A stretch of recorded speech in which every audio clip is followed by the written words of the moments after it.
The Fed is going to look at 1 month and just kind of take it in context of what we've seen recently.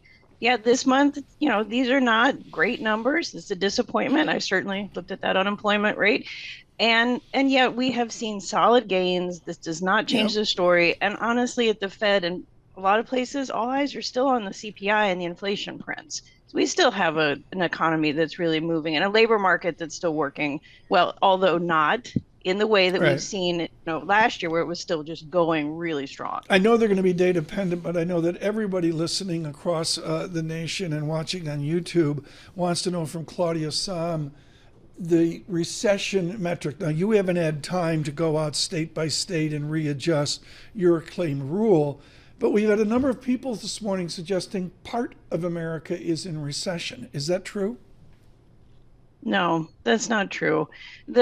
The recession indicator that I put together, this is, it's calibrated. It's, looking at the national recessions that we've seen. There are times where we have disruptions at, local levels. Industry bases can be really important in a area like California with tech. And so you can see states or localities move in one way that the rest of the economy isn't. It's important to look at increases in unemployment rate. These are not good, and Right. yet we shouldn't think of that as a recession. From the headline perspective, I think what's jumping out for a lot of people just looking at various reporting here is that headline unemployment rate of 3.9%. And there's an argument to be made that the Fed would, in fact, doesn't mind seeing that number go up because that may give them some maybe more ammunition to cut rates. How do you think about that argument?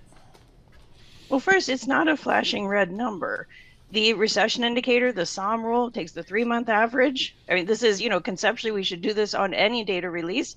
And right now, that Sahm rule is up 26 basis points and the trigger is 50. Yep. Right. So we are still far away from, red alert territory. You never want to see it go up. We saw some times last year where it did, and then it got revised away.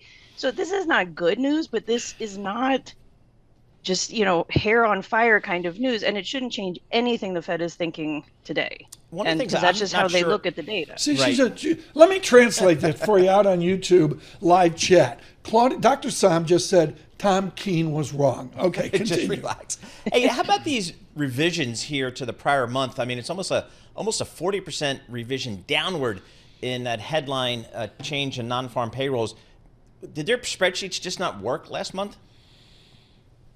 No, the Bureau of Labor Statistics knows what they're doing. It's hard. We have an over $25 trillion economy. We have hundreds of millions of people working. It's really tough to get a good read. And when you think about it, we get that first read on the labor market like within weeks of the Bureau of Labor Statistics doing those surveys. So we're going to have noise. These are not, I mean, again, downward revisions, taking away a big number, that's not good, right? We'd like to see, big numbers going all the way forward.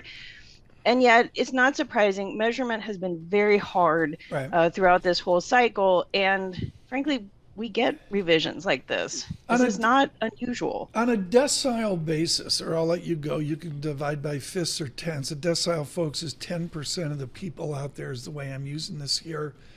Are we lumpy and polarized in our labor economy, Claudia? Or can you say it's one America and you can aggregate, as Alan Meltzer lectured me years ago? It really depends what you're looking at. I will say this labor market has worked for more of the deciles than usual. The recovery has been, and the wage gains that have been made, there's a lot of it at the bottom. Yeah. Now, they were starting from a very low place, so that's not necessarily saying a lot, but this has been a more quote unquote inclusive recovery than we have seen in a very, very long time. And the labor market is still in a very good place for low wage workers, women, immigrants, people in marginalized groups. I mean, you name it, this has been a very inclusive. There's a lot of wins to go around. Now, if you ask people, they may not be feeling the wins. Right. And you ask businesses, they may not be feeling the wins. This has been very disruptive. This has been a real slog. Paul, I'm looking here, and it's unfair to you and Claudia, but I got the Bloomberg terminal in front of me doing fancy mathematics. Nice. And the moving averages to Dr. Sahm, folks, is correct. I use 3 moving averages. I'm not going to go into the math of it. And they're not gloomy down, the world's coming to an end. the operative word is they're flat. Flattish. We're just moving along on a summed moving average basis, as Claudia Sahm nailed there at 831.